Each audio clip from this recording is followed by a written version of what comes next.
తెలుగు రాష్ట్రాలకు ముప్పు తప్పింది. బంగాళాఖాతంలో ఏర్పడ్డ వాయుగుండం బంగ్లాదేశ్లోని పటువా ఖాళీ దగ్గర తీరం దాటింది.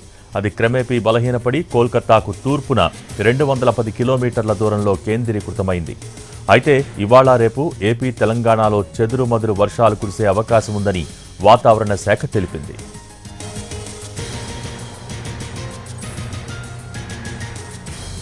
మరోవైపు తెలుగు రాష్ట్రాలకు ఇప్పుడు ముప్పు తప్పినా మరో ముప్పు పొంచి ఉంది.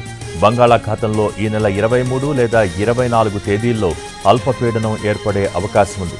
28 నాటికి అది కోస్తా తీరానికి సమీపంలో తీవ్ర వాయుగుండం లేదా తుపానుగా బలపడుతుందని వాతావరణ నిపుణులు అంచనా వేస్తున్నారు. ఇది మచిలీపట్నం, కాకినాడ మధ్యలో తీరం దాటుతుందని భావిస్తున్నారు. దీని ప్రభావంతో ఈ నెల 20 తర్వాత రాష్ట్రంలో భారీ నుంచి అతి భారీ వర్షాలు కురిసే అవకాశం ఉంది.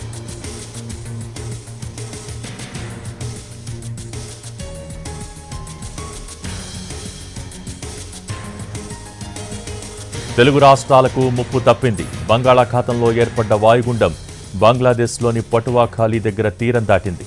అది క్రమేపీ బలహీనపడి కోల్కతాకు తూర్పున 210 కిలోమీటర్ల దూరంలో కేంద్రీకృతమైంది. అయితే ఇవాళ రేపు ఏపీ తెలంగాణలో చెదురుమదురు వర్షాలు కురిసే అవకాశం ఉందని వాతావరణ శాఖ తెలిపింది.